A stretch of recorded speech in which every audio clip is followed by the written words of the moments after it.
Movies cafe आज explain कर रहा है multiple award winning Mexican movies. इस मूवीज़ में एक लड़की को एक ही टाइम में दो आदमियों से प्यार हो जाता है। प्यार की मीठी बातों के बीच में क्या ये तीनों ज़िंदगी की कड़वी सच्चाई को झेल पाएंगे, देखेंगे हम इस मूवी में। नॉर्थ अमेरिका के एक शहर में एक उभरती हुई आर्टिस्ट कैरमन अपने हस्बैंड के साथ रहती है और आज वो अपने हस्बैंड को अपनी होने वाली परफॉर्मेंस की प्रैक्टिस करके बता रही है। और इसका हस्बैंड इससे कहता है कि तुम बहुत ही शानदार परफॉर्मेंस देती हो। कैरमैन की परफॉर्मेंस के बाद में ये कपल अपने ही फ्रेंड कपल से इंट्रोड्यूस होता है, जिसमें पबेलो नाम का एक शख्स और इसकी एक नई नई गर्लफ्रेंड मारिया एक दूसरे को इंट्रोड्यूस करते हैं। पेब्लो यहाँ पर एक उभरता हुआ फोटोग्राफर होता है जो रियल लाइफ लोगों की फोटोग्राफी करके उनकी ज़िंदगी के डार्क साइड कोड निकालने की कोशिश करता है। और आज वो मारिया की फोटोग्राफी कर रहा है। मारिया इसको पूछ रही है कि क्या तुम अभी भी कैरमन के बारे में ही सोच रहे हो। ऐसा लग रहा था पेब्लो पहली नज़र में ही काफ़ी अट्रैक्ट हो गया था। अगले दिन ये दोनों कपल एक डिनर पर मिलते हैं और सब एक दूसरे को हाय हेलो करते हैं। पेब्लो अपने बारे में बताता है कि वो सिर्फ और सिर्फ रियल लाइफ लोगों की फोटोग्राफी करता है। वो हमेशा ये देखता है कि उनकी ज़िंदगी में क्या डार्क साइड है। डिनर से उठ के पेब्लो अब वॉशरूम चला जाता है और जब वॉशरूम से बाहर आता है तो वो देखता है कि इसके पीछे पीछे कैरमन भी आ गई है। और कैरमन अब इसकी आंखों में आंखें डालकर कह रही है कि तुम दूसरों की ज़िंदगी का डार्क साइड निकालने की कोशिश करते हो। क्या तुम मुझे बता सकते हो कि तुम्हारी ज़िंदगी का डार्क साइड क्या है। पेब्लो देखता ही रह जाता है कि कैरमन को वो मन ही मन में चाहने लगा था, लेकिन कैरमन अब खुद उठ के इसके सामने आकर ऐसे क्वेश्चन कर रही है तो वो थोड़ा कंफ्यूज हो जाता है और वापस डिनर टेबल पर आ जाता है। कुछ देर बाद में वहाँ पर कैरमन भी आ जाती है। अगले दिन पेब्लो जब मारिया की दी हुई फोटोज में डार्क साइड और इसकी ज़िंदगी के अनछुए पहलुओं ढूंढने की कोशिश करता है तो वहाँ पर कैरमन आ जाती है और कैरमन इसके पास में बैठकर इससे पूछती है कि तुम इन फोटोज़ में ज़िंदगी का क्या डार्क पहलू दिखता है, या फिर तुमने मारिया की ज़िंदगी से कौन सा डार्क पहलू उबार के निकाला है, मुझे भी बताओ। तो पेब्लो इसको कहता है कि ये लड़की प्यार में बहुत बड़ा धोखा खा के आई है। इसको इसके बॉयफ्रेंड ने छोड़ दिया था तो परेशान होकर एक दिन मुझसे टकरा गई और अब मेरे प्यार में पड़ गई है। पेब्लो की फिलासफिकल बातें सुनकर कैरमन काफ़ी इम्प्रेस हो जाती है और वो भी अब इसको अपनी फोटोज़ खींचने के लिए कहती है। फोटो सेशन के बाद में कैरमन वापस अपने घर पे जाती है तो अपने हस्बैंड को वो ये नहीं बताती कि वो पेब्लो से मिलकर आई है और वो फिर अपने हस्बैंड के साथ इंटीमेट होती है। लेकिन कैरमन का मन भी अभी पेब्लो पर आ चुका था। अब वो पेब्लो के लिए जो फील करती थी वो इसको खुल के बताना चाहती थी।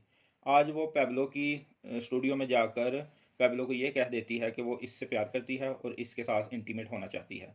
पेब्लो और कैरमन दोनों मिल के यहाँ इंटीमेट होते हैं, लेकिन ये क्या, इंटीमेट होने के बाद में कैरमन ये कहती है कि वो शादी तो उसके बॉयफ्रेंड जॉनसन से ही करेगी और कुछ ही दिनों के बाद में इनकी शादी होने वाली है। ये सुनकर पेब्लो बड़ा दुखी हो जाता है क्योंकि पेब्लो ये सोच रहा था कि वो अब कैरमन के साथ सेटल हो जाएगा। लेकिन ये क्या, कैरमन ने तो अपनी शादी की प्लानिंग जॉनसन के साथ कर रखी थी। आज जॉनसन और कैरमन की शादी हो जाती है तो पेब्लो बहुत दुखी है। वो क्लब में जाकर बहुत ड्रिंक करता है तो वहाँ पर एक लड़की आ जाती है जो पेब्लो को अपने साथ ले जाती है। लेकिन पेब्लो इस लड़की के साथ होने के बावजूद भी अपने दिमाग से कैरमन को निकाल नहीं पा रहा था। वो दिन और रात अब कैरमन के ख्यालों में ही डूबा रहता। लेकिन क्या जिंदगी कैरमन के लिए आसान थी। शादी के कुछ महीने बाद में ही कैरमन को डॉक्टर से पता चलता है कि इसको बोन कैंसर है और जल्दी से इसके लिए डोनर ढूंढना पड़ेगा जो इसके लिए बोन मैरो डोनेट कर सके। इसके बाद वो अपने हस्बैंड को बताना चाहती है तो वो अपने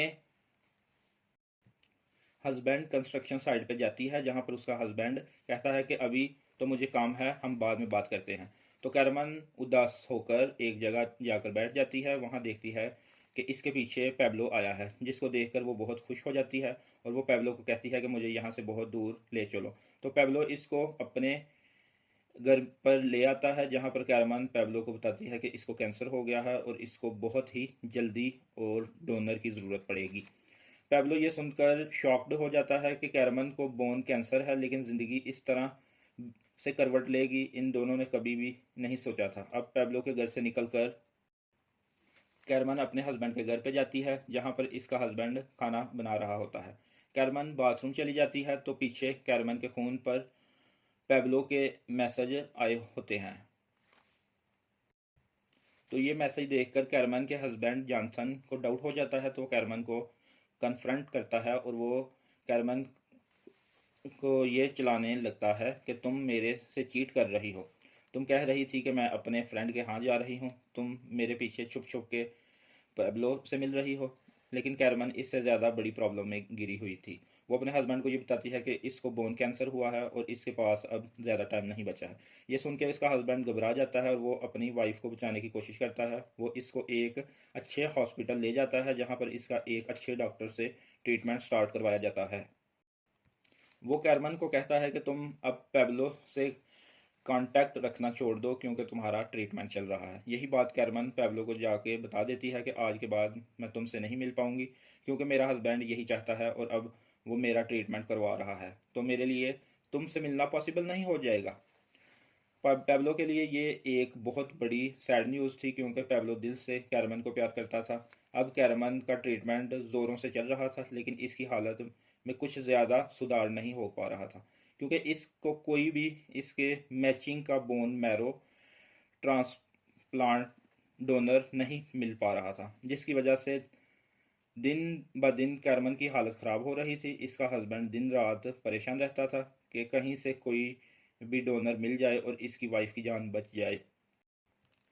लेकिन अब धीरे धीरे कैरमन भी होपलेस होने लगी थी कि इसकी ज़िंदगी शायद अब कुछ दिनों की बची है। वो अपने बाल भी काट देती है क्योंकि कैंसर मेडिसिन की वजह से धीरे धीरे इसके बाल भी झड़ने लगे थे। ज़िंदगी के बहुत कम दिनों को बचा हुआ देख के कैरमन सोचती है कि वो इन बचे हुए दिनों के साथ क्या करना चाहती है। वो एक बैग में पड़ी मेडिसिन लेना चाहती है, ज़िंदगी के बचे हुए कुछ दिनों को अपने कुछ खास लोगों के साथ एंजॉय करना चाहती है। फाइनली वो डिसाइड करती है कि वो अपने प्यार, जिसका नाम पेब्लो है, जिसके लिए वो दिल से बहुत ज़्यादा मोहब्बत फील करती है, इसके साथ कुछ टाइम गुजारना चाहती है। अब वो अपने घर से सामान पैक करके अपना फ़ोन लेके पेब्लो के साथ एक बीच पर आ जाती है जहाँ पर ये लोग कुछ दिनों के लिए रहने वाले थे, ताकि ज़िंदगी के आखिरी दिनों में कैरमन अपने प्यार पेब्लो के साथ रोमांस के कुछ पल बिता सके। इसको पता था कि ज़िंदगी के बहुत कम दिन इसके पास रहे हैं। वो अपनी ज़िंदगी के आखिरी दिन कुछ इस तरह से गुजारना चाहती थी जैसे इसने कई साल एक साथ जी लिए हों। पेब्लो यहाँ पर कैरमन की बहुत केयर करता है। पेब्लो को रोज़ नई लड़कियाँ फ़ोटोग्राफ़ी के लिए मिलती थी और इस पर मर मिटने के लिए तैयार रहती थी, लेकिन इसका दिल सिर्फ़ और सिर्फ कैरमन पर आ गया था। आज वो कैंसर से बंधी हुई है लेकिन पेब्लो अपने प्यार से टस से मस नहीं हो रहा है और आज भी वो कैरमन की तन और मन से सेवा कर रहा है। कैरमन कहती है कि ज़िंदगी कितनी अजीब है कि हमने क्या क्या प्लानिंग की थी, मेरे पेरेंट्स ने मेरे लिए क्या क्या प्लानिंग कर रखी थी, लेकिन अब ज़िंदगी के कुछ ही दिन मेरे पास बचे हैं। कितनी अजीब है ज़िंदगी, पर इतनी ही अजीब अगली सुबह होती है जब कैरमन बहुत बीमार होती है और वो पेब्लो को अपने लिए कॉफ़ी बनाने के लिए कहती है। पेब्लो इसके लिए एक कॉफ़ी बनाता है और कॉफ़ी बनाने के बाद में एक स्विंग में ये दोनों एक दूसरे के ऊपर लेटे होते हैं। जब पेब्लो की आंख वापस खुलती है तो वो देखता है कि कैरमन जा चुकी है हमेशा हमेशा के लिए, और पेब्लो बुरी तरह से रोने लगता है क्योंकि इसको ज़िंदगी ने ज़िंदगी का डार्क साइड बता दिया था। वो लोगों की ज़िंदगी में डार्क साइड ढूंढता था लेकिन सबसे गहरा डार्क साइड ज़िंदगी ने उससे दिखाया था। प्यार के इन पलों के दरमियान में न जाने कहाँ से ज़िंदगी की कड़वी सच्चाई ने इन तीनों की ज़िंदगी में जैसे जहर घोल दिया हो। लेकिन पेब्लो अब फिर वही फिलोसफिकल थ्योरी से अपने आप को संतोष करने की कोशिश करता है कि हम सबको वापस इस दुनिया में समा जाना है, और वो कैरमन की बॉडी को बीच के किनारे वहीं ही दफना देता है और इसी के साथ ये मूवी एंड हो जाती है। मूवीज़ का अगर एक्सप्लेनेशन आपको अच्छा लगा हो तो वीडियो को लाइक और चैनल को सब्सक्राइब कीजिए, and thank you for watching my video.